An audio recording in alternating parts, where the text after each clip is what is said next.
ফ্যামিলির জন্য কিছু কেনাকাটা করব, জামা কাপড় কোথায় করব? মায়ের জন্য, স্ত্রীর জন্য, মেয়েদের জন্য।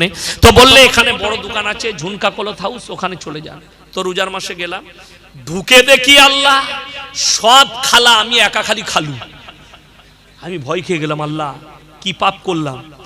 তো দোকানদার খুব ভালো, বললে মোল্লা চিন্তা নেই, আপনি সাইডে দেখে। আমি তাড়াতাড়ি 2-3টে জামা নিয়ে আমি বেরিয়ে গেলাম লজ্জায়। কষ্টটা কোথায় জানেন? তুমি তোমার বউকে বাজারে ঠেলে দিয়েছো। তোমার বিবির একটা শুনেলেন 15ই সেপ্টেম্বর থেকে আগস্ট মাসের 20 থেকে জলসা শুরু করেছি, আজও একদিনও খালি নেই। কালকে 2 দিন সফরে উত্তরবঙ্গে থাকবো। আমার ভাই প্রত্যেক দিন জলসা চলছে, তাহলে কি আমার বিবির প্রয়োজনীয় জিনিস আমি কিনে দিই না? যাদের এটা মনে হয় আমার গাড়ির ডিকিটা চেক করুন। আমি দাঁড়িয়েছিলাম বারাসাতে, আমার মেয়ের সোয়েটারের প্রয়োজন, স্ত্রী বলল 2টো সোয়েটার কিনলাম। মাফলারের প্রয়োজন মেয়ের, কিনলাম। রাস্তায় বাজার করি, কিন্তু সময় না পেলে আমার বাড়ির সবজির প্রয়োজন হলে আমি বাজারে কিনে নিই রাস্তায়, রাতের বেলায় নিয়ে ঢুকি যেন আমার বিবিকে কষ্ট পেতে না হয়। আমরা এত পেরেশান থাকার পরেও বিবির প্রয়োজনের কাজ পৌঁছে দিতে পারে। তুমি হারামখোর চায়ের দোকানে 3 ঘন্টা আড্ডা মারো, বইয়ের একটা কাজ তুমি করে দিতে পারো না, আর নিজেকে মুমিন বলে পরিচয় দাও। শুনেলেন এই স্বামীরাই কিয়ামতের দিনে নামাজ পড়ার পরেও পাকড়াও হয়ে যাবে, যারা নিজেদের বিবিকে বাজারে ঠেলে দেয়। অথচ ইসলামী শরীয়তে আছে মায়েদের জন্য পর্দা করা ফরজ, অথচ তুমি তোমার বিবিকে পর্দায় রাখতে পারলে না। বড় কষ্ট তো ওই জায়গায়। রাগ করবেন না, আমার ভাষা সবাই নিতে পারে না, গালি দেয়, আপনি গালি দিবেন। আপনার বউ বাজারে ঘুরছে, আল্লাহর কসম কিয়ামতের ময়দানে মুলাকাত হবে, তখন তুমি বুঝতে পারবে এই ইয়াসিন ভাই কি বলেছিল। আমি যদি এই ইসলামের এই কথাটা মেনে নিতাম আমার জন্য মঙ্গল হতো, অমঙ্গল হতো না। আজকে তুমি অমঙ্গলে সেই দিনে পড়ে যাবে, মরণের পরে বুঝতে পারবে। আমার মায়েরা, তোমার স্বামীকে দিয়ে তুমি বাজার করাও, অনুরোধ করে বলছি। বাজার ঘোরার শখ করো না, শখ করবে হে আমার স্বামী আমি 4 দেওয়ারির ভেতরে তোমার খিদমতে থেকে জান্নাতের উত্তর অধিকারী হতে চাই। শুনেলেন আমি ফতোয়া দিতে আসিনি, কিন্তু আমি চ্যালেঞ্জ দিয়ে বলে গেলাম কোন মুক্তি থাকলে নিয়ে আসুন। আমাদের সমাজে আমরা ফতোয়া দিতে পারি না, ঠিক আছে। যে মেয়েরা চাকরি করে, স্কুলে হোক, কলেজে হোক, যে কোনো অফিসে হোক, মুসলিম মেয়ে যদি হয় সেই অফিসে শুধুমাত্র মেয়ে থাকতে হবে, তবে এবং পর্দার সহিত সেখানে চাকরি করতে পাবে। যে স্কুলে চাকরি করবে অনলি ফর মেয়ে ছেলে পড়বে, আর মেয়ে ছেলে স্টুডেন্ট থাকবে, মেয়ে ছেলে শিক্ষিকা থাকবে, এবং পর্দার সহিত যাবে, পর্দার সহিত আসবে, তবেই জায়েজ আছে। তা না হলে ইসলামী শরীয়ত স্বীকৃতি দেয়নি। আমার মুসলমান ভাই, আজকে তো কষ্ট ওই জায়গায় যে আপনি শিক্ষা অর্জনটাও শিখেননি। কে বললে আপনার মেয়ে ডাক্তার হতে পাবে না? ডাক্তার হবে পর্দার সহিত, শালীনতার সহিত। এবং এমন একটা আজকে দেখুন ভালো ভালো আলামিন মিশন খুলেছে না খুলেনি? কথা বলেন। আপনি চলুন হাওড়া খলতপুর আলামিন মিশন। মোহাম্মদ আলী সাহেব, তিনার সঙ্গে আমার ফোনে কথা হয়, তিনি আমার খুব কাছের মানুষ, অন্তরের মানুষ, আলামিন মিশনের তিনিও একজন কর্ণধার। আমাকে ফোন করেন, আমার মাদ্রাসায় পয়সা দেন। সেই দিনই তিনি আর চলতে পারেন, আমি দোয়া করি আল্লাহ উনাকে সুস্থতা দান করুক, বলুন আমিন। তো আমার ভাই, এই আলামিন মিশন গুলো আপনার জন্য যে কি উপকারী, আমার সন্তানদের জন্য। আপনার ছেলেকে ভালো ডাক্তার করতে চান, ইসলামী শিক্ষার উপরে রেখে আজকে চলুন। আলামিন মিশন থেকে যারা ডাক্তার হয়েছে তারা নামাজি, জোরে বলুন সুবহানাল্লাহ, পরেজগার, কোরআন জানে, হাদিস জানে। যে মেয়েগুলো আলামিন মিশনে, আমি কয়েকটা আলামিন মিশন পরিদর্শন করেছি। কোথায়? আমাদের বাঁকুড়া কাঁটা দিকে আলামিন মিশন, সেখানে গেছি, পরিদর্শন করেছি। খাওয়া দাওয়া ব্যবস্থাপনা, মেয়েদের ওইদিকে ঢুকার কোনো, এমন কি পরিবারের যাকে কার্ড দিয়ে আছে সে না গেলে দেখা করতেও পাবে না। এবং তাদের নামাজের জন্য মসজিদ আলাদা ব্যবস্থা, ছেলেদের মেয়েদের 5 ওয়াক্ত নামাজ হচ্ছে, তাদেরকে মৌলভী সাহেব রেখে কোরআনের শিক্ষা দেওয়া হচ্ছে, এবং ডাক্তার, মাস্টার, উকিল, ম্যাজিস্ট্রেট সবই হচ্ছে ঈমান বাঁচিয়ে হচ্ছে।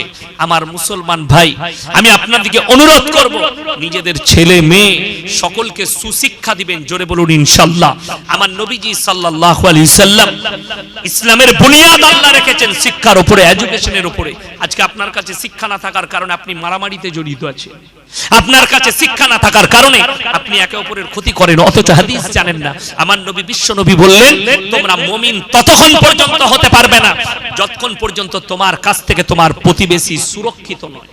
ওই জন্য আমি বলি বাবা, কেউ কি গালিগালাজ করবেন না, ভাষা খারাপ করবেন না, অশ্লীল ভাষা বলবেন না। যারা গালি দেয়, যারা অশ্লীল ভাষা ব্যবহার করে, হাদিসে আছে, বুখারী শরীফের হাদিসে, এটা মুনাফিকদের একটা বড় আলামত। ওই জন্য কেউ কি গালি দিবেন না, আপনার স্ত্রীকে, সন্তানকে, পরিবারকে। আমরা গেলে যেমন কালকেই আমাকে প্রশ্ন করেছিল যে হুজুর মা বাপের খিদমত সম্পর্কে বলুন। দেখুন একটা কথা পরিষ্কার বলি স্পষ্টভাবে, কোরআনে আছে, যারা মনে করছেন মা বাপের খিদমত কেন করব, কোরআনে আছে ইম্মা ইয়াবলুগান্না ইনদাকাল কিবার আহাদুহুমা আও কিলাহুমা ফালা তাকুল্লাহুমা উফি ওয়ালা তানহারহুমা ওয়া কুল্লাহুমা কাওলান কারীমা। জোরে বলুন সুবহানাল্লাহ। তোমাদের মা বাবা যখন বৃদ্ধকালে বৃদ্ধাক্যে যাবে, এমন ভাবে খিদমত করো যেমন তোমাদের শিশুতে লালিত পালিত করেছে। খিদমত করার জন্য উফ শব্দটুকু ব্যবহার করো না। দেখবেন মা বিছানায় পিশাব করে দিয়েছে, অনেক ছেলেরা বলে উফ বুড়িটাকে নিয়ে জ্বলে গেলাম, বলে না বলে না।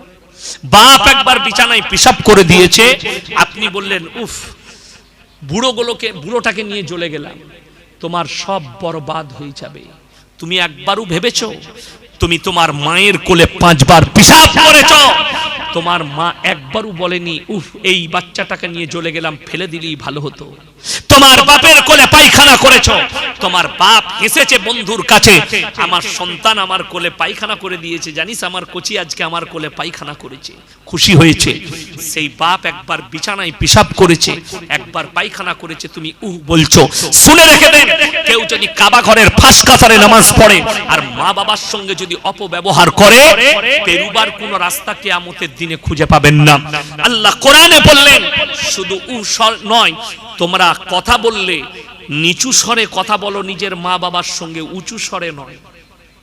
কি স্বরে বললাম? নিচু স্বরে। মা যদি ডাকে কই রে খোকা, আপনি বলবেন মা কি বলছো বলো, এই বলবেন। আমাদের দেশের ছেলেদিকে মা যদি বলে বাবা বাজারে যাচ্ছ, আমার একটা ওষুধ এনে দিবে তো, পারবো না এখন হবে না, পরে দেখবো যা, বলে না বলে না। আল্লাহ নারাজ হয়ে যাবে। অনুরোধ করে বলে যাচ্ছি, যে মা বাপ আমাদের দেশে 5টা বেটা পেলেছে, 5 বেটা মারামারি করে। কিসের মারামারি? একটাই, বাবাকে কে ভাত দিবি বল। ঠিক বললাম না ভুল বললাম? তুই দিবি না তুই দিবি। তাদের মাসওয়ারা চলে, মিটিং চলে, 1 মাস তুই খাওয়া 1 মাস আমি খাবো। ওরে নেমো খারাম, তোকে পালার জন্য 5টা বেটা পালার জন্য তোর বাপ আর মা পালা করেনি যে তুমি 1 রাত শোয়াবে আমি 1 রাত শোয়াবো। মা জীবনটা মাটি করেছে, সব থেকে বড় জিনিস, তোকে 9 মাস 10 দিন তোর ওজনটা পেটের মধ্যে রেখে তোকে জন্ম দিয়েছে। কি করে তুই এত বড় নেমো খারামি করতে পারিস? কি করে এত বড় নেমো খারাম হতে পারিস? হে মুসলমান ভাই, শুনে রেখে দেন, তোমরা যদি নিজেদের মা বাবার খিদমত না করো, রমজানুল মুবারকের মাস, তোমরা তোমার স্ত্রীকে নিয়ে গরম ভাত দিয়ে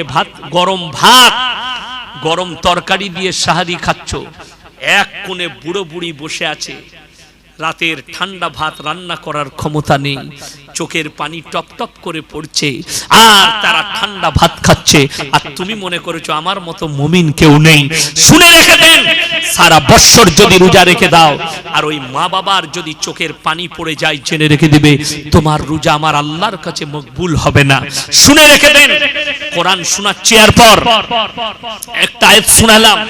হযরতে মুসা নবী কার ঘরে লালিত পালিত হয়েছে? তাড়াতাড়ি বলুন। ফিরাউনের বাড়িতে। ফিরাউন আল্লাহর অস্বীকার করেছে না করেনি বাবা?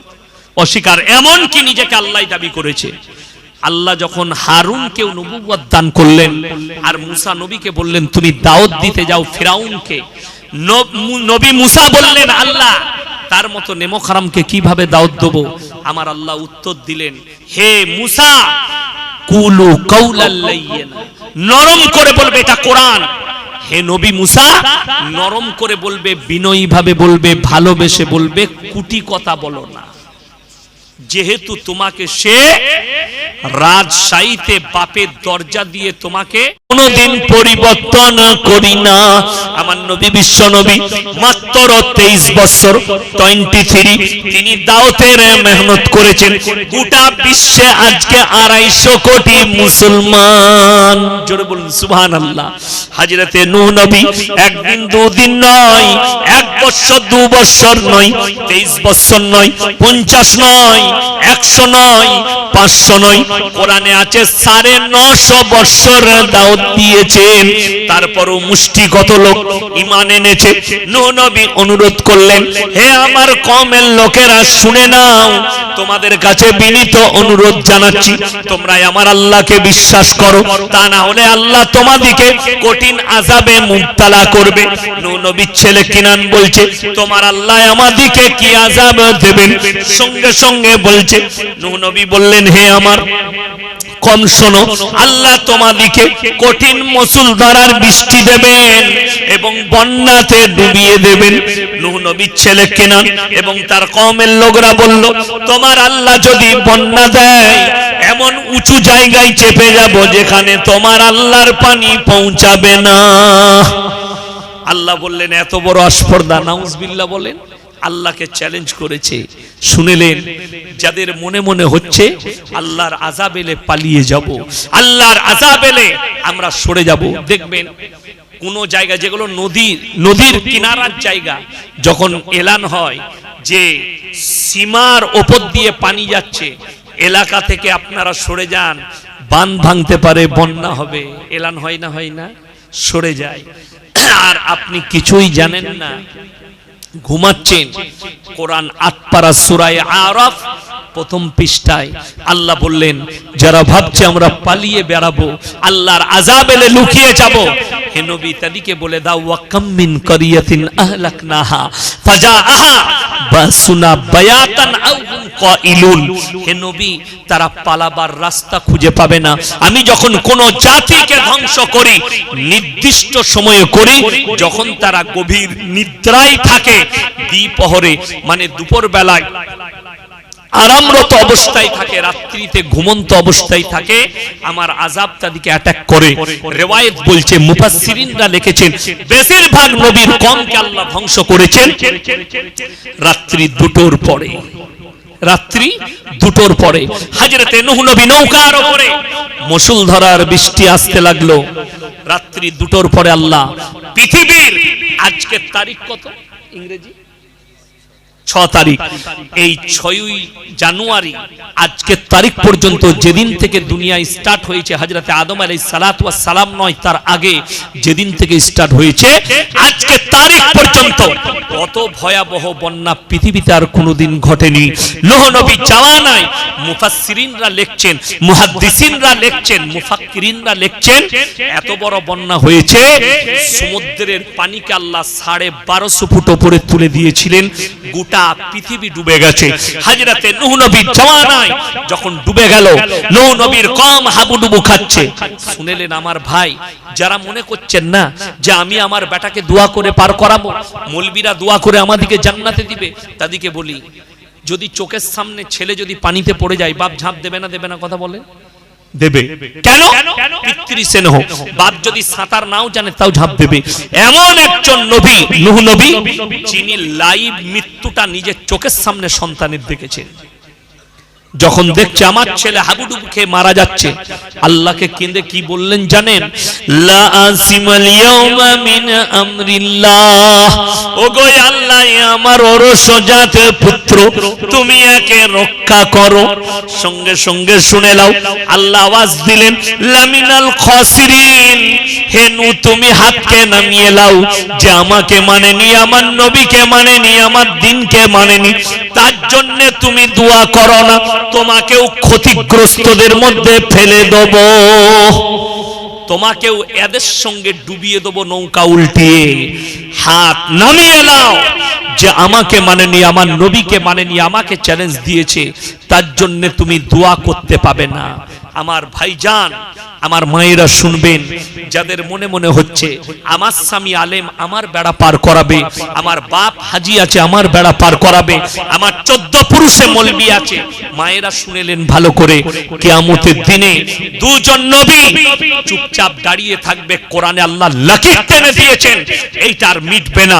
যারাবাল্লাহু মাসালান লিল্লাযিনা কাফারু ইমরাআতা নূহি ওয়া ইমরাআতা লূত কানাতা তাহতা আবদাইন মিন ইবাদিনা সালিহাইনি ফাখানাতাহুমা ফালাম ইউগনিয়ানহুমা মিনাল্লাহি শাইআ ওয়া কিলা দুখুলান নার মা'আদ দাখিলিন।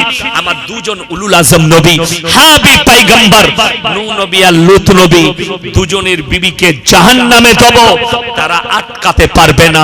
নূহ নবী আর লূত নবীর বিবি জাহান্নামে যাবেন, আল্লাহ লাকির টেনে দিয়েছেন। কিয়ামতের দিনে দুজন নবী চুপ করে দাঁড়িয়ে থাকবে, এদের চোখের সামনে এদের বিবিকে জাহান্নামে দেওয়া হবে। শুধু তাই নয়, ফিরাউন জাহান্নামী না জান্নাতি? বাবা কথা বলে না, জাহান্নামী। কোরআনে আল্লাহ এলান করে দিয়েছে তার বিবি আসিয়াকে আল্লাহ জান্নাত দেবেন। জোরে বলুন সুবহানাল্লাহ। যিনি মুসা নবীকে লালিত পালিত করেছেন সেই আসিয়া জান্নাতি। আল্লাহ নীলা খেলা এটাই, স্বামী জাহান্নামে যাবে, বিবি জান্নাতে যাবে। নবীজি নিজের চাচাকে কলমা পড়াতে পারেননি, কিন্তু নবীজির কাছে কলমা কে পড়েছে? আপনার চোখ দিয়ে পানি আসবে। যুদ্ধের ময়দানে যারা হাজী সাহেব আছেন, হজ করতে গেছেন, তারা দেখেছেন আপনার উহুদের প্রান্তরে লোহার ব্যারিকেড দিয়ে ঘেরা আছে। 70 জন সাহাবীর কবর, তাদের মধ্যে একজন শুয়ে আছেন, তিনি হচ্ছেন নবীজির চাচা যান হযরতে আমিরে হামজা রাদিয়াল্লাহু তাআলা আনহু শুয়ে আছেন, জিনার বুকটা চিড়ে কালিজা থট্টা যুদ্ধের ময়দানে চিবিয়ে খেয়েছিল, তার নাম হচ্ছে হিন্দা। নবীজি যখন মক্কা বিজয় করলেন, নবীজি বসে আছেন, দলে দলে বেঈমান কাফেররা ঈমান আনছেন। হযরতে হিন্দা নিজেকে ঢাকা দিয়েছে, মুখটা যেন আমাকে চিনতে কেউ না পারে। আমি যুদ্ধের ময়দানে নবীজির কলিজার টুকরা চাচার কলিজা থট্টা চিবিয়ে খেয়েছি। আল্লাহ নবী দাঁড়িয়ে গেলেন, বুঝতে পেরেছেন যে লোকটা মাথা ঢাকা দিয়ে যে মানুষটা আসছে এটা অন্য কেউ নয়, এ হচ্ছে হিন্দা। নবীজি দাঁড়িয়ে বললেন, হে হিন্দা, আমি আল্লাহর নবী, দয়া করতে জানি, ময়া করতে জানি, ক্ষমা করতে জানি, বদলা নিতে জানি না। বলো লা ইলাহা ইল্লাল্লাহ মুহাম্মাদুর রাসূলুল্লাহ। সকলে জোরে বলুন নারায়ে তাকবীর, নারায়ে তাকবীর। নবীজি ক্ষমা শিখালেন, দয়া শিখালেন, ত্যাগ শিখালেন, কিন্তু নবীজি বললেন, হে হিন্দা, তুমি যতদিন দুনিয়াতে বেঁচে থাকবে তুমি আমার চোখের সামনে এসো না। তোমার চেহারা দেখলে আমার চাচা জানের কথা মনে পড়ে যায়, আমার কলিজাটা ফেটে যায়। আমার চাচার কলিজা চিবিয়ে খেয়েছো। যে চাচা জান বলেছেন আমি বেঁচে থাকাকালীন তোমার শরীরে কেউ হাত লাগাতে পারবে না, তিনি কলমা পড়তে পারলেন না, চাচাকে কলমা পড়াতে পারলেন না। যে লোকটা নবীজির চাচা জানের কলিজা চিবিয়ে খেয়েছে, আল্লাহ তাকে ঈমান দান করলেন। আল্লাহর এটাই নীলা খেলা, যারা পরিবর্তন চাইবে আল্লাহ তাদের পরিবর্তন করবেন, যারা মন থেকে পরিবর্তন চাইবে না আল্লাহ তাদের পরিবর্তন দেবে না। নবীজি শুনেলেন, যারা দেখছেন আজকে পৃথিবীতে ইসলামের বড় বড় দুশমন, যারা মুসলমানদের উপরে টুটে পড়ে লেগেছে, কোরআনকে মিটিয়ে দাও, ইসলামকে মিটিয়ে দাও, কোরআন হাদিসকে, রাসূলের আদর্শকে মিটিয়ে দাও, মাদ্রাসা মিটিয়ে দাও, মসজিদ মিটিয়ে দাও। আল্লাহর কসম করে বলছি, এতটা বিশ্বাস আল্লাহর প্রতি রাখবেন, আমার আল্লাহ ওয়াদা করেছেন, আমার আল্লাহ কিন্তু ওয়াদা খিলাফ করেন না। ফালান তাজিদা লিসুন্নাতিল্লাহি তাবদীলা। কিয়ামত পর্যন্ত আমার বিধানের একটা জের জবরের পরিবর্তন পৃথিবীর কোনো শক্তি করতে পারবে না। জোরে বলুন সুবহানাল্লাহ। আপনি কাকে ভয় খাচ্ছেন? ভয় খাবার পাত্র একমাত্র আল্লাহ। এরা দ্বীন ইসলামকে মিটাতে পারবে না। ফিরাউন এসেছিল মুসাকে মিটাতে, নিজে মিটে গেছে। শুনে দেন, আজকেই বেঈমান কাফেরদের মেহনত দেখছেন ইসলামকে মিটানোর না। যেদিন থেকে নবীজি সাল্লাল্লাহু আলাইহি সাল্লাম মেহনত শুরু করেছেন, সেই দিন থেকে বেঈমান কাফেররা পেছনে লেগেছে। ঠিক কি না? কথা বলেন। কবে থেকে? সেই দিন থেকে। কোরআন খুলেন পাবেন, নবীজি সাল্লাল্লাহু আলাইহি সাল্লাম কাবা ঘরে কোরআন পড়ছেন। কোথায় বললাম? কাবা ঘরে কোরআন পড়ছেন নবীজি। এরপর জিজ্ঞেস করুন, আল্লাহ কোরআন পাঠালেন নবীজির কাছে, কেন? বেঈমান কাফেররা কাবা ঘরের বাইরে তাবলীগ করছে। কিসের তাবলীগ? আল্লাহ নবীজির কাছে আয়াত পাঠিয়ে বললেন, ওয়াকালাল্লাযীনা কাফারু লা তাসমাউ লিহাযাল কুরআন ওয়ালগাউ ফীহি লাআল্লাকুম তাগলিবুন। হে নবী শুনে নাও, বেঈমান কাফেররা তোমার জন্য বাইরে তাবলীগ করছে। নবী যে কোরআন আবৃত্তি করে, সে কোরআন তোমরা শ্রবণ করো না, হাততালি মারবে আর কানেতে আঙ্গুল দেবে। কানে আঙ্গুল দাও আর হাততালি মারো। আল্লাহর কসম করে বলছি, তারপরও ইসলামকে রুখতে পারেনি, গোটা পৃথিবীতে ছড়িয়ে গেছে। জোরে বলুন সুবহানাল্লাহ। নবীজি তাদের জন্য দোয়া করেছেন, আল্লাহ তুমি এদিকে হিদায়াত দাও। আমার মুসলমান ভাই, আজকে আপনার আখলাক চরিত্র নেই, আপনার ব্যবহার না থাকার কারণে আপনার কাছ থেকে ইসলাম প্রচার হচ্ছে না।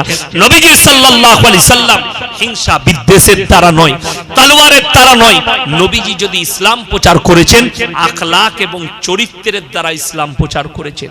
আমি একটা আপনাদেরকে প্রমাণ দিয়ে চাই। আমার গ্রামে আমি বললাম না 35 ঘর দাস আছে, বললাম না? তো দাসদের একটা ছেলে, আমার মাদ্রাসার পাশ দিয়ে গেলি দাসদের পাড়াটা, একটা ছেলে মদ খায়, স্ত্রীকে মারে, পাড়ার লোককে গাল দেয়, রাত্রিতে হট্টগোল করে। আমি কখনো কখনো রাত 1-1:30 ঢুকলে চিল্লাই। তো আমি একদিন বাজারে পেলাম, আমি বললাম, এ বাবা শোন, এলো বলে, বলুন হুজুর। আমি বললাম, আচ্ছা ভাই, তুই যে মদ খেয়ে মাতলামি করিস, জানিস তোর কত ক্ষতি? 1 নম্বর তোর অর্থের, 2 নম্বর তোর শারীরিক, 3 নম্বর তোর পারিবারিক, তোর সাংসারিক, তোর প্রতিবেশীরও ক্ষতি। সে কি উত্তর দিল জানেন? আমার মনে হলো ফাটাল পেলে ঢুকে যাই। বললে, হুজুর আপনি আমাকে দাওয়াত দিচ্ছেন, আমাকে মানা করছেন। আপনার অমুক মুসলমান ভাই তার পয়সায় আমাকে মদ খাওয়ায়। আপনার অমুক মুসলমান ভাই বাড়ি থেকে মাংস রান্না করে নিয়ে এসে আমাকে মদ পান করায়। নাউজুবিল্লাহ বলেন। আমার কষ্ট হলো, ওই জন্য মুসলমান শুনেলেন, আপনার ব্যবহারে বেধর্মী ইসলাম কবুল করবে, আখলাকে চরিত্রে। আরপর বলুন, আমি দাওয়াতটা কোনো অমুসলিম ভাইকে দিতে যাব না, আমার ভাইকে দেব। কোরআন বলছে, ইয়া আইয়ুহাল্লাযীনা আমানু কুলু আনফুসাকুম ওয়া আহলিকুম নারা। এই জন্যই আল্লাহ বললেন, হে ঈমানদার ব্যক্তিরা, তোমরা নিজেরা জাহান্নামের আগুন থেকে বাঁচো, তোমাদের আহলে বর্গকে বাঁচাও, পাড়া প্রতিবেশী আত্মীয় স্বজন সকলকে বাঁচাও। আমাদের দেশের অনেক নামাজি আছে, মুসল্লি আছে, ভালো নামাজি, তারা নামাজ পড়ে, আর কি বলে জানেন? বলে, আমি মসজিদে নামাজ পড়বো, আর কোনো আমার কাজ নাই, আমি নামাজ পড়বো আর ঘর আসবো, কে কি করছে আমার দেখার দরকার নেই। কাগজ থাকতে নোট করুন। সেই লোকটা মুমিন হতে পারবে না। সেই লোকটা কি হতে পারবে না? মুমিন হতে পারবে না। আপনি ঘর থেকে বেরিয়ে যদি মসজিদে যান, যতজনকে দেখবেন, যদি কোনো মুসলিম ছেলে টাস খেলে, এ বাবা টাস খেলা হারাম, খেলবি না। কোন মুসলিম ছেলে পাপের কাজ করে, এ ভাই এই পাপের কাজ করিস না, এগুলো গুনার কাজ, আপনি বললে সে না মানলেও আপনি নেকি পাবেন। জোরে বলুন সুবহানাল্লাহ। আপনি নামাজ পড়তে যাচ্ছেন, 2 ছেলে কিংবা 5টা মুসলিম ছেলে বসে মাচায় বসে আছে, তাদেরকে মনে পড়াবেন, এই তোরা মুসলমান না? তোদের লজ্জা নেই? তোরা বসে আছিস? যদি আপনি পাড়ার বড় হন, আজান হয়েছে, নামাজটা পড় না বাবা, নেকি পাবি। নামাজটা পড় না বাবা, বরকত পাবি। নামাজটা পড় না বাবা, আল্লাহর কাছে মঙ্গল হবে, পরকালে মঙ্গল হবে। আপনি দাওয়াত দেন, যদি না মানে আপনি কিয়ামতের দিনে ক্লিয়ার থাকবেন। যেমন আমরা অনেকে শুনে থাকি যে কোন মেয়ে যদি জাহান্নামে যায়, সে একা যাবে না, তার স্বামীকে নিয়ে যাবে, বড় ভাইকে নিয়ে যাবে, তার বেটাকে নিয়ে যাবে, তার বাপকে নিয়ে যাবে। আমার ভাই শুনেলেন, এটা বলাটা ঠিকই আছে, কিন্তু পদ্ধতিটা ভুল হয়েছে। যদি কোনো স্বামী তার স্ত্রীকে দাওয়াত দেয় যে তুমি নামাজ পড়ো, তুমি ভালো হও, তুমি মুমিন হও, তারপরে যদি সেই স্ত্রীর পরিবর্তন না আসে, কিয়ামতের দিনে স্বামী আর আল্লাহর কাছে দায়ী কি থাকবে না। যদি কোনো ভাই তার বোনকে দাওয়াত দেয়, হে আমার বোন, তুই বালিগ হয়েছিস, পর্দা কর, তু পর্দা করলে ঢাকা লিয়েলে, সে যদি দাওয়াত দিতে থাকে তার বোনের বিবাহ পর্যন্ত, ঘরে থাকা পর্যন্ত, এই বড় ভাই আর দায়ী থাকবে না। সে যদি বালিগ হওয়ার পরে সেই কথাকে অমান্য করে, বাপ যতদিন বেঁচে থাকবে সন্তানকে সুশিক্ষা দাও, মেয়েকে দাওয়াত দাও, সে যদি না মানে তখন আল্লাহর কাছে আপনি আর দায়ী থাকবেন না। স্ত্রীদের উচিত তোমরা তোমাদের স্বামীকে দাওয়াত দাও। আজকে আপনি আমি নিজেকে মুমিন বলি, নামাজ পড়ি, অথচ আমাদের কাছে পর্দা নেই, শালীনতা নেই, আমাদের কাছে ধর্ম আমরা বলি আমরা মুসলমান, কিন্তু আপনার ঈমানটা কত মজবুত আপনাকে বলে দিই। দেখুন, ইসলামে নারীদের জন্য পর্দাকে ফরজ করা হয়েছে না হয়নি? কথা বলেন ফরজ। আপনাকে উদাহরণ দিই, একদম আপনাকে ডেমো দিয়ে যাব আমি। সকালবেলায় মিলিয়ে নেবেন, কালকে বাজারে মিলবেন, হাবড়া বাজারে একটা। আচ্ছা, আমরা এখানে বসে আছি তিনজন, আমাদের কেউ পেট ফেট কিছু দেখতে পাচ্ছেন? কথা বলবেন ইয়েস এন্ড নো। দেখতে পাননি? আপনারা যারা বসে আছেন তাদেরও কেউ আমি দেখতে পাইনি। আমরা পুরুষ মানুষ। আপনি সকালবেলায় আপনার বউকে নিয়ে বাজারে যাবেন, আপনার শরীর পুরো ঢাকা, হাত পর্যন্ত পড়েছেন, আপনার পায়ের টাকনুর নিচে টাকনু পর্যন্ত ঢাকা আছে, কিন্তু বড় কষ্ট লাগে। পেছনে আপনার বউকে নিয়ে যাচ্ছেন, বউয়ের পেটও বেরিয়ে আছে আর পিঠটাও বেরিয়ে আছে। ঠিক বললাম না ভুল বললাম? রাগ করেন না। অথচ কোরআন বলছে ওয়াদরিব খুমুরিহিন্না আলা জুনুবিহিন, হে নারী তুমি পর্দা নির্ধারিত করো, কোনোদিন ধর্ষিতা হবে না, লাঞ্ছিত হবে না। আমার নবীজি সাল্লাল্লাহু আলাইহি সাল্লামের একটাও বিবি পর্দা ফরজ হওয়ার পরে নিজের হুজরাখানা থেকে আর জীবনে পা বের করেননি। এটাই হচ্ছে সহিহ হাদিস। বাংলাদেশে একটা দল বেরিয়েছে, দলটার নাম হচ্ছে হিজবুত তৌহিদ। খুব সাবধান, এই হিজবুত তৌহিদের যে ইমাম তার নাম হচ্ছে মোহাম্মদ সেলিম। হারামখোর, মাদ্রাসার মুখ দেখেনি, মদ খায়, গাঁজা খায়। সে বলেছে এই মৌলবীরা হুজুররা সমাজকে ধোঁকা দিচ্ছে। কেন? আল্লাহর নবীর বিবিরাও ব্যবসা করেছে। নাউজুবিল্লাহ বলে। কথাটা ঠিক বলেছে, পদ্ধতিটা ভুল বলেছে। কথাটা কি বলেছে বললাম? ঠিক। নবীর প্রথম বিবি আল্লাহর হাবিবের, তিনি হচ্ছেন মা খাদিজাতুল কুবরা রাদিয়াল্লাহু তাআলা আনহা। গোটা আরব দুনিয়া 10টা ব্যবসায়ী নারীর মধ্যে তিনি একজন ছিলেন। জোরে বলুন সুবহানাল্লাহ। কিন্তু যেদিন থেকে পর্দা ফরজ হয়েছে, মা খাদিজা শুধু নয়, নবীর একটাও বিবি আর নিজের হুজরাখানা থেকে পাটাও বের করেননি। জোরে বলুন সুবহানাল্লাহ। এটা হচ্ছে সহিহ হাদিস। বলার পদ্ধতি এটা। এই হারামখোর ধোঁকা দিয়ে তারা মেয়েদিকে বলছে তোরা বাজারে ঘোর, যা করবি কর। আপনাদিকে আরো বলে দিই, ইনি আর আমি বন্ধু অন্তরের, ধরেলেন একদম অন্তর। আচ্ছা, অন্তরের বন্ধু হলে ইয়ারকি হয় না? হয় না? মজাক হয় না? হয় না? তো ইনি আমাকে ইয়ারকি মেরে বলছেন, ইয়াসিন ভাই আপনার বইয়ের ব্লাউজের সাইজ কত? সম্পর্ক থাকবে না, শেষ হবে। হাসি নয়, আমি যেটা বলছি আপনাদেরকে বুঝিয়ে দিচ্ছি। সম্পর্ক থাকবে না, ছিন্ন হবে বাবা, সম্পর্ক শেষ হয়ে যাবে। এত বড় আস্পর্ধা। আমার বইয়ের ব্লাউজের সাইজ জিজ্ঞেস করলি, যদি আমি রাগী হয়তো এক চর মেরেও দিতে পারি। ঠিক কিনা কথা বলে? সম্পর্ক শেষ। এত বড় কথা বললি, শুনেলেন? এইটুকু কথাই আমি রেগে গেলাম। খালি আমার বইয়ের ব্লাউজের সাইজ জিজ্ঞেস করেছে। হে আমার মুসলমান ভাই, তোমার বিবিকে বাজারে ঠেলে দিয়েছো, তোমার বউ পর পুরুষের দোকানে একটা পর পুরুষ বসে আছে, তাকে জিজ্ঞেস করছেন, দাদা, তোমার বউ গিয়ে বলছে, দাদা একটা আমার 34 সাইজের ব্লাউজ দেন। ঠিক বললাম না ভুল বললাম? রাগ করেন না। একটা পর পুরুষকে তোমার বন্ধু তোমার বইয়ের ব্লাউজ জিজ্ঞেস করেছে সাইজ, তুমি তার উপরে চটে গেলে, তার উপরে রেগে গেলে, তার উপরে তোমার বিদ্বেষ চলে এলো। তোমার বউ গিয়ে একটা পর পুরুষকে বলে, তুমি এমন না মরদ, একটা বাজার তোমার বইয়ের ব্লাউজ কিনে দিবার ক্ষমতা নেই। হারামখোর চায়ের দোকানে 3 ঘন্টা বসে থাকে, বউ যদি বলে আমার প্রয়োজনীয় জিনিসটা এনে দাও, বলে তুই চলে যা বাজারে। ঠিক বললাম না ভুল বললাম? রমজানুল মুবারকের মাস, এই গত রমজান। তো আমি মুর্শিদাবাদে আমার জলসা ছিল রমজান মাসে। আমি রমজান মাসে 2-4টা জলসা করি, বাকি মাদ্রাসার আদায় করি। তো রমজান মাসে আমার জলসা ছিল। তো আমি, আমার একজন বন্ধু আছে বক্তা, ইউটিউবে পাবেন, মুফতি জার্জিস হোসেন কাসমি, আমার খুব কাছের অন্তরের বন্ধু, মুহাদ্দিস মানুষ, বুখারী পড়ায়। এবং মাদ্রাসা মুর্শিদাবাদ জেলার সব থেকে পুরনো 110 বছর পুরনো মাদ্রাসা। কত বললাম? 110 বছর পুরনো মাদ্রাসা। জালিলিয়া দারুল হুদা মাদ্রাসার প্রধান শিক্ষক এবং মুহাদ্দিস। তো তিনাকে বললাম ভাই আপনার মাদ্রাসায় ইফতারি করব। বলে ভাই চলে আসুন। গেলাম রোজার মাসে। তো আমি মুফতি সাহেবকে জিজ্ঞেস করে রাঁধবো। ইসলাম শখে চলে না, ইসলাম খুশিতে চলে না, ইসলাম দলিলের উপরে চলে এবং ইসলাম আল্লাহর কসম সত্যের উপরে টুকে আছে, মিথ্যার উপরে। মুসলমান বুঝে না, মনে করে পহেলা জানুয়ারি পালন করলে মৌলবীরা কি জানে পাপ হবে। এই মৌলবীরা বুকা, এরা বলছে 25শে ডিসেম্বর পালন করলে পাপ হবে। এরা বেশি ইসলাম বুঝে গেছে। আমি বলবো না, আর আমারও ফতোয়া নয়। কোরআন খুলবেন, যে কোনো যারা ভালো মুফাসসির আছে, কোরআনের তাফসীর কারক আছে, যারা তাফসীর করে তাদের সঙ্গে কথা বলুন, তাদেরকে জিজ্ঞেস করুন।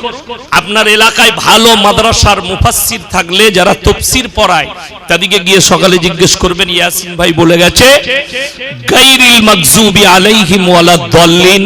মাগজুম মানে ইহুদি, দাল্লিন মানে নাসারা। এই দুটো দলই পদভ্রষ্ট এবং এদের যারা অনুসারী হবে তারাও কিন্তু পদভ্রষ্ট হয়ে যাবে। এটা কোরআন। ইহুদিরা পদভ্রষ্ট, নাসারারা পদভ্রষ্ট, খ্রিস্টানরা পদভ্রষ্ট। এদের যারা অনুসারী হবে তারাও পদভ্রষ্ট হবে। খ্রিস্টানরা কিসের জন্য 25শে ডিসেম্বর পালন করে আপনি একবারও জিজ্ঞেস করেছেন? আপনার মৌলবীকে একবারও জিজ্ঞেস করেছেন সেই খ্রিস্টান ভাইকে যে আজকের দিনটা 25শে ডিসেম্বর কোন খুশিতে তোমরা পালন করো? ঈসা নবীর জন্মদিন শুধু নয়, এই দিনে আল্লাহ বেটা জন্ম দিয়েছে, এটা হচ্ছে তাদের নিয়ত। জোরে বলুন নাউজুবিল্লাহ। এটা হচ্ছে তাদের। অথচ ঈসা হচ্ছে আল্লাহর পয়গম্বর। কি বললাম? পয়গম্বর। আল্লাহ পৃথিবীর মানুষকে কিন্তু অনেকগুলো দিক দিয়ে আমার আল্লাহ বুঝিয়েছেন। পয়গম্বর, রাসূল, এগুলো দূত পাঠিয়েছেন। এক একটা দূতকে এক এক রকমের মুআজিজা দিয়েছেন। দিয়েছেন না দেননি? আল্লাহ নবী সাল্লাল্লাহু আলাইহি সাল্লাম আঙ্গুলের ইশারায় চাঁদকে দুটুকরো করেছিলেন। জোরে বলুন সুবহানাল্লাহ। হযরত ইউসুফ নবীকে আল্লাহ এমন একটা ফান দিয়েছিলেন, তিনি স্বপ্নের ব্যাখ্যা বলে দিতে পারতেন এবং যেটা বলতেন সেটা সত্য হতো। এর একটা বড় হিস্ট্রি আছে কোরআনে। আমি ইউসুফ নবীর ঘটনা আপনারা অনেক জলসায় অনেক মৌলবীর মুখ থেকে শুনেছেন। আমি শুধু খালি এতটুকু খালি হিন্স দিয়ে দিচ্ছি। ইউনুস নবী মাছের পেটে ছিল। আল্লাহ পৃথিবীর মানুষকে দেখালেন আমার নবী দোয়া চেয়েছে, আমি আল্লাহ রাব্বুল আলামিন মাছকে হুকুম দিয়েছি তুমি হজম করতে পাবে না। নূহ নবী নৌকার উপরে, নৌকা টলমল খাচ্ছে এবং নৌকা ডুবো ডুবো অবস্থা, যখন তোলপাড় চলছে সমুদ্রের, নূহ নবী দোয়া করেছেন বিসমিল্লাহি মাজরেহা ওয়া মুরসাহা ইন্না রাব্বি লাগাফুরুর রহিম। আল্লাহ দরিয়াকে অর্ডার দিলে আমার নবীর নৌকাকে ডুববার ক্ষমতা তোমার নেই, তুমি হেফাজত করো। জোরে বলুন সুবহানাল্লাহ। দোয়া করেছেন। এক একটা নবীকে আল্লাহ তাআলা এক একটা মুআজিজা দিয়েছিলেন। ঈসা নবীর মুআজিজা কি? আল্লাহ তিনাকে বিনা বাপে পাঠিয়েছিলেন, এক নম্বর। দ্বিতীয় নম্বর, মায়ের কোল থেকে আল্লাহ কথা বলার যোগ্যতা দিয়েছিলেন। কখন? যখন সমাজের লোক তারা বলতে লাগলো যে তোমার যে বাচ্চা আছে, তুমি যদি গ্রামে বাস করতে চাও, ধরে নেন, আমি আপনাদেরকে উদাহরণ দিয়ে বুঝাচ্ছি, যদি এই সমাজে যদি কোনো বাপ না থাকে, একটা মেয়ে যদি বাচ্চা পয়দা করতে দেয়, তার বিচার হবে না হবে না? কথা বলেন, কি বিচার হবে? তোমার গর্ভে যে বাচ্চাটা এলো এটা কার? তুমি কার সঙ্গে মিলামিশা করেছো? এই সওয়াল আর এই প্রশ্ন মারিয়ামের কাছেও এসেছিল। তুমি কার সঙ্গে খারাপ কাজ করেছো? তোমার মা তো ভালো লোক, ভালো মেয়ে ছিল, তোমার বাপ তো ভালো লোক, তুমি কি করে নোংরা কাজ করলে? আল্লাহ হুকুম দিয়েছিল তুমি বলো আমি রোজার মান্নত করেছি, কথা বলতে পারবো না। যে বাচ্চাটা তোমার আমার কোলে আছে তাকে জিজ্ঞেস করো, সে বলে দিবে। কিন্তু তারা বললে আরে পাগল হয়ে গেছে, বাচ্চা ছেলে কি করে কথা বলবে? ঈসা নবী মায়ের কোল থেকে আল্লাহ কথা বলার যোগ্যতা দিয়েছে, কোরআনে আছে। তিনি বললেন তিনার কমকে, ক্বালা ইন্নী আব্দুল্লাহ আতানিয়াল কিতাবা ওয়া জাআলানি নাবিয়্যা ওয়া জাআলানি মুবারাকান আইনামা কুনতু ওয়া আওসানি বিস সালাতি ওয়াজ যাকাতি মা দুমতু হাইয়্যা। জোরে বলুন না সুবহানাল্লাহ। মায়ের কোল থেকে বলছেন ক্বালা ইন্নী আব্দুল্লাহ, আমি হচ্ছে আল্লাহর বান্দা। আতানিয়াল কিতাব, আল্লাহ আমার উপরে কিতাব অবতীর্ণ করেছেন। ওয়াজালানি নবিয়্যা, আমাকে আল্লাহ নবী করে পাঠিয়েছে। ওয়াজালানি মুবারাকান আইনামা কুনতু ওয়াউসানি বিসসালাতি ওয়াজ যাকাতি মা দুমতু হাইয়া, আমি যতদিন দুনিয়াতে থাকব আল্লাহ আমার উপরে শান্তি বর্ষিত করেছে। আল্লাহ আমাকে নামাজ কায়েম করতে বলেছে, যাকাত প্রদান করতে বলেছে। জোরে বলুন সুবহানাল্লাহ। আল্লাহর দেয়া মুআজিজা। তিনি কথা বললেন, বড় কষ্ট লাগে। তারপরেও খ্রিস্টানদের আকীদা দাঁড়ালো যে ঈসা নবী আল্লাহর বেটা। তখন খ্রিস্টানরা আহলে কিতাব থেকে বেরিয়ে গিয়ে তারা আল্লাহর কাছে বাতিল হয়ে দাঁড়ালো, ঈমান ধ্বংস হয়ে গেল। তুমি তার অনুসরণ করো। 25শে ডিসেম্বর এটা ইসলাম স্বীকৃতি দেয় না। আপনারা বলুন, 1 জানুয়ারি যদি ফিস্টি করা জায়েজ হতো, আমরা মৌলবীরা কি রান্না করে খেতাম না? আচ্ছা, ইসলামের প্রথম মাসের নাম কি বাবা? কথা বলে না? মুহররমের মাস। শুনেছেন মৌলবীরা প্রথম 1 মুহররম ফিস্টি করছে? কথা বলে না? আমরা করি না কেন? ইসলামের বিধানে নাই। অথচ মুহররমের মাসটা বড় বরকতপূর্ণ মাস। জোরে বলুন সুবহানাল্লাহ। কিন্তু কেউ বলতে পারবেন জানুয়ারি মাসটা বরকতপূর্ণ মাস? এখন তো কিছু কিছু হারাম করে বেরিয়েছে, বলছে আল্লাহর কৃপায় জানুয়ারি মাস থেকে 2024 সালটা যেন তোমার ভালো যায়। আবে যুদ্ধই মারামারি চলছে, ওয়ার্ল্ড ওয়ার লাগবে, ৩য় বিশ্বযুদ্ধ হবে। যদি বলতে আল্লাহ এই মুহররমের মাসটা বরকতপূর্ণ মাস, এই মাসটাই যেমন বরকত, গোটা বছরটা তুমি আমাদের বরকতে ভরে দিও। জোরে বলুন আমিন। তবে তোমার কাজে লাগতো। তুমি বরকত চাইছো জানুয়ারি মাসে। জানুয়ারি মাসে শুনেন, এখন পৃথিবীতে চলছে, আপনি ইংরেজি হিসেব করতে পারেন, জানুয়ারি, ফেব্রুয়ারি, মার্চ। মানা যাবে না তা নয়, মানু।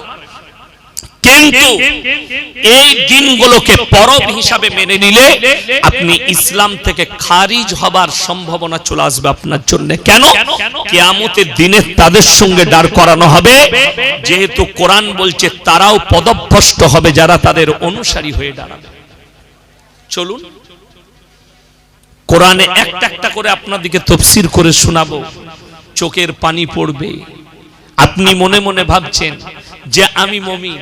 আমাদের দেশের কিছু লোক আছে 3 দিন নামাজ পড়ে বলে আমার মতো নামাজি গ্রামে নাই। তো যে বলবে আমার মতো নামাজি নাই, সেই মালটা বেশি গোলমাল। যে বলবে আমার মতো ভালো লোক নাই, সেই লোকটাই গোলমাল। এটা লিখলেন কাগজটাকে। তা সমাজের পরিবর্তন কিভাবে ঘটছে আপনারা অনুভব করতে পাবেন না। আজকে সত্য বিলীন হয়ে যাচ্ছে, মিথ্যা দাঁড়িয়ে যাচ্ছে সত্য বলে। আজকের যুগে কেউ যদি সত্য কথা বলে তার কলারটা টিপে ধরা হয়। আগেকার যুগের আমাদের বাপ চাচারা তারা মিথ্যা বলতে ভয় খেত, পাপ হবে বলে।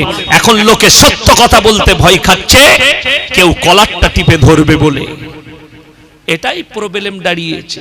আমি কালকে ছিলাম উত্তর দিনাজপুর করণদিঘি থানা, এখান থেকে 500 কিলোমিটার রাস্তা। আমি বাড়ি ফিরেছি, মাদ্রাসার ক্লাস করে বেরিয়ে এসেছি। 3:30টায় গাড়ি ছেড়েছি, 15 মিনিট আগে ঢুকলাম। যাই হোক, আমি যেটা বলতে চাইছি, কালকে আমি আলোচনা করেছি, হে আমার ভাইয়েরা, আমাদের দেশে অনেক মানুষ ঘুষ নিয়ে চাকরি নিয়েছে। ঘুষ দিয়ে মানুষ ঘুষ দেওয়াটাকে হালাল মনে করে নিয়েছে। আমাদের হাইকোর্টের একজন জজ জাস্টিস গাঙ্গুলি অনেকগুলো চাকরি বাতিল করেছে। তার প্রচুর তাকে সমালোচনার মুখে পড়তে হয়েছে, কিন্তু আমি তাকে স্যালুট করি। তিনি ভালো কাজ করেছেন, অন্যায় কিছু করেননি। ইসলামে ঘুষ দেওয়াটাও হারাম, নেওয়াটাও হারাম। তুমি ঘুষ দিয়ে চাকরি নিয়েছো, আমি মৌলবি শওকতের বেটা মৌলবি ইয়াসিন বুক ফুলিয়ে বলে যাচ্ছি, কোন বাপের বেটা মৌলবি থাকলে আমি 2 ঘন্টা স্টেজে আছি, নিয়ে আসুন। ঘুষকে হালাল বলে দিলে আমি জুতোর মালা পড়ে যাব তার এখান থেকে। তুমি ঘুষ দিয়ে চাকরি নিয়েছো, হারাম ইনকাম করেছো সারা জিন্দেগি, সেই পয়সায় হজ করতে গিয়েছো, কবরে যাও বুঝতে পারবে হজ হয়েছে কিনা। আমি শওকতের বেটা বলে গেলাম। 2 নম্বরই করে চাকরি নিয়েছো, ইসলাম স্বীকৃতি দেয় না। ঘুষ দেওয়াও হারাম, ঘুষ নেওয়াটাও হারাম। এটা হচ্ছে ইসলাম। আপনি তো ওটা বুঝেন না। আপনার চাকরি পেলেই হচ্ছে, হারাম হালাল দেখে লাভ নেই। আর আপনি নিজেকে ফার্স্ট কাতারে নামাজ পড়াচ্ছেন। আমাদের দেশের তো সুবিধা খুব বেশি, মদ খেয়েও মসজিদে ঢুকতে পাই না মাতাল্লা, গাঁজা খেয়েও ঢুকতে পাই না, কিন্তু সুদ খেয়ে ফার্স্ট কাতারে নামাজ পড়া যায়। ঠিক বললাম না ভুল বললাম? রাগ করেন না, বাস্তব বলছি। আপনি চলুন কিভাবে কিয়ামত কত কাছে আসছে বলে দিই, কিভাবে পরিবর্তন হচ্ছে। আজকে মানুষের কাছে লোকটা দামি হলে সে ব্র্যান্ড হয়ে দাঁড়াচ্ছে। যে লোকটা দামি সেই লোকটাই ব্র্যান্ড। আপনাকে বুঝিয়ে দিই, আমি গত বছরও হায়দ্রাবাদে জলসা করেছি, এই বছর তো গত বছর জলসা করে হাতে একটা ঘড়ি পড়েছিলাম। হায়দ্রাবাদে জলসা করলাম, জলসা করে আপনার চারমিনার বলে একটা বাজার আছে, 11টায় জলসা শেষ করেছি। আমার গ্রামের ছেলে আছে, এলাকার ছেলে আছে, সোনা ব্যবসায়ী, আমাকে বললে হুজুর সঙ্গে চলুন, ফালুদা খাওয়ালো। তারপরে দেখলাম একজন ঠেলা গাড়িতে একটা ছেলে, ইয়ং ছেলে, ঘড়ি বিক্রি করছে। আমি বললাম কিতনা রুপিয়া কিমত? আমার একটা ঘড়ি পছন্দ হলো ব্ল্যাক কালারে। বললে মোল্লা 200 রুপিয়া। আমরা 150 में मिलेगा? बोले ले लीजिए। আমি হাতে পড়ে নিলাম, ওইটাই পরে আমি দুর্গাপুর এয়ারপোর্টে নামলাম, চলে গেলাম ধুলিয়ান জলসা করতে। এরকম অনেক লোক বসে আছে। আমি জিজ্ঞেস করলাম যুবক দিকে, হে আমার বাবাজিরা, আমার হাতে যে ঘড়িটা আছে ঘড়িটার দাম কত হতে পারে? একজন বললে হুজুর 7000 টাকা, আর একজন বললে হুজুর 3000, আর একজন বললে হুজুর 1500। যতজন বলেছে সবাই ঠিক বলেছে। যদি বলেন ঘড়ির দাম 200, সবাই ঠিক কি করে বললো? কেন? যে 7000 বলেছে সে মনে মনে ভাবছে ইয়াসিন সাহেবের মতো বক্তার হাতে যখন ঘড়িটা আছে, ঘড়িটা কুমা নয়, এটা ব্র্যান্ডেড মাল। বুঝতে পেরেছেন না? পারেন? এখনো বাঁশটা দিই না, এ তো শুরু করেছি। এটা প্রথম কথা, সে মনে মনে ভাবছে এটা ব্র্যান্ড।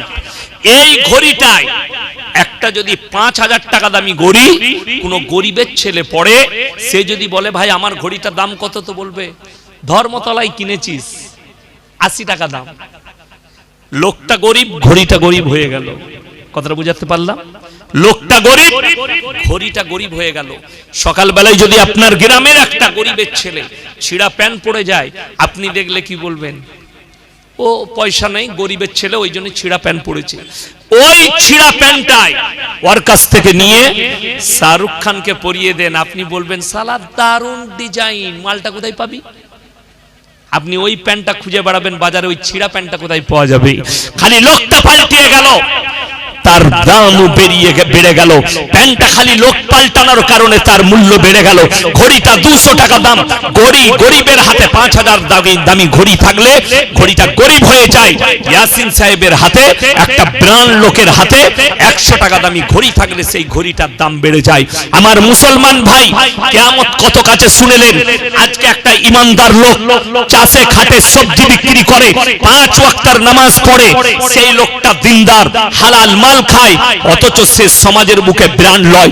একটা লোক সুদ খায়, হারাম খায়, মসজিদে 50টা ফ্যান দান করেছে, আমরা তাকে সম্মান করি, কিন্তু একটা গরিব ব্যবসায়ী হালাল খায়, হালাল পয়সা 500 টাকা দান করলে সেই লোকটার সম্মান আমাদের সমাজে থাকে না। ঠিক বললাম না ভুল বললাম?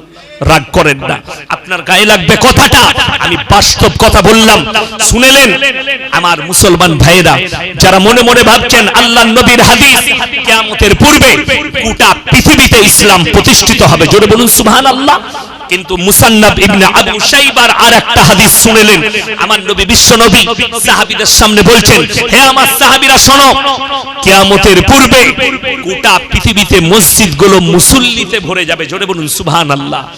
নবীজি সাহাবীরা বললেন, ইয়া রাসূলুল্লাহ, মুসল্লিতে তো ভরে যাবে, মুসল্লিগুলো কেমন থাকবে? আমার নবীজি সাল্লাল্লাহু আলাইহি সাল্লাম উত্তর কি করলেন জানেন? মারাত্মক উত্তর করলেন। উত্তরটা বললেন, হে আমার সাহাবীরা শোনো, সেই যুগে মসজিদগুলো ভর্তি হয়ে যাবে, যে নামাজিগুলো থাকবে। মুসান্নাফ ইবনে আবু শাইবার 40 নম্বর হাদিস। হে নবী, নবী বললেন, হে আমার সাহাবীরা শোনো, সেই নামাজিগুলো এমন নামাজি হবে, তারা সুদও খাবে আর নামাজ পড়বে, বড় বড় অট্টালিকা বাড়ি বানাবে আর বড় বড় শপিং মল বানাবে। মুসান্নাফ ইবনে আবু শাইবার হাদিস, সাহাবীদের চোখেতে পানি। সেই যুগটা আপনার চোখের সামনে আসতে চলেছে, বেশি দেরি নাই। আজকে সুদ খায় সেই লোকটা বড় লোক হয়েছে, সুদ খেয়ে লোকের পয়সা মেরে নিয়ে হারাম ইনকাম করে, সে আজকে সমাজের বললে ওর পয়সা আছে, ওকে মসজিদের সেক্রেটারি করে দেয়। ওর পয়সা আছে, ওকি মসজিদের কমিটি বানিয়ে দে। নাউজুবিল্লাহ বলে। সুদখোর যদি মসজিদের সেক্রেটারি হয়, সেই মসজিদে ভালো পয়সা লাগবে না খারাপ পয়সা লাগবে? সে তো মসজিদের টাকা পেলে সেটাও সুদে খাটিয়ে দেবে। কষ্ট তো ওই জায়গায়। আপনি আমার গ্রামে চলুন, 5000 বসতির গ্রাম, আমার মসজিদে যতগুলো কমিটি আছে সবাই 5 ওয়াক্তের নামাজি। জোরে বলুন সুবহানাল্লাহ। শর্ত আছে, নামাজি হতে হবে। কোন রকম অন্যায় কাজে, হারাম কাজে জড়িত হলে সে মসজিদ কমিটিতে থাকতে পাবে না। এটা আমার গ্রামের কানুন। যতগুলো কমিটি আছে আলহামদুলিল্লাহ সবাই হালাল পথে চলে, দিনের উপরে প্রতিষ্ঠিত আছে। শর্ত রাখা হয়েছে, রাজনীতির সাথে যুক্ত থাকলে তারা মাদ্রাসা মসজিদের কমিটিতে যুক্ত হতে পারবে না। এটা আমার গ্রামের কথা বলছি, আমি আপনার এলাকার আমি ফতোয়া দিতে আসিনি, আমার গ্রামের ফতোয়া এটা। 5000 বসতি, একটাই মসজিদ। অবাক হবে, এত মিল মোহব্বত ভালোবাসা আমাদের, একটা মসজিদ, সব কিন্তু মুসলমান। 5000 বসতিতে একটা তাঁতিদের দোকান আছে। কটা বললাম? মিষ্টির দোকান। একটাই হিন্দু বাড়ি আছে গোটা 5000-এ। 35 ঘর দাস আছে আর 15 ঘর বাগদি আছে। 50 একে 51টা ঘর বাদ, বাকি 4950টা মুসলিম বাড়ি আছে। একটাই মসজিদ। আল্লাহর কৃপায় মিল মোহব্বত, প্রেম প্রীতি, ভালোবাসা, ভ্রাতৃত্ব, ইসলাম। রমজান মাসে বাজারে গেলে আমাদের মন ভরে যায়, এতগুলো মুসল্লি একসাথে, এতগুলো নামাজি একসাথে, আমরা একসাথে ইফতারি, এটা দেখে ভালো লাগে।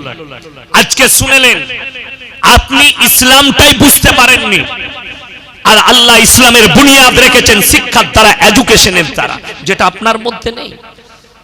এই মৌলবীরা বসে আছে, উলামারা, জিজ্ঞেস করুন কি প্রত্যেকটা মুসলমান নরনারীর জন্য ফরজ দ্বীনি ইলম হাসিল করা, এটা জানেন না? জানেন না। আজকে আমি বলে যাচ্ছি আপনাদের এই ঝনঝনিয়ার মাটিতে, শতকরা 98% মুসলমানের কাছে দ্বীনি ইলম নেই। কেন? কতটা হাসিল করবেন? মৌলবী হতে হবে, মুহাদ্দিস হতে হবে না। মৌলবী মুহাদ্দিস হওয়ার প্রয়োজন লাগবে না। আপনাকে অতটা ইলম হাসিল করতে হবে যতটা করলে হারাম হালাল চিনতে পারেন, দ্বীন আর বাদ্দীন চিনতে পারেন, শিরক আর বিদআত চিনতে পারেন, কুফরি চিনতে পারেন, ইসলাম আর বাদ্দীনটা চিনতে পারেন, বেঈমান কাফেরের জালটা আপনি চিনতে পারেন। অতটা ইলম আপনাকে হাসিল করতেই হবে। কি করে করবেন ওই পদ্ধতিটাও বলে দিচ্ছি। কোন বড় আলেমের লেখা বই পড়ে করুন, কোন আলেমের পাশে উঠা বসা করে করুন, কোন মাদ্রাসায় পড়াশোনা করে করুন। আমাদের সমাজ তো এটাই বুঝতে পারেনি। আজকে চলুন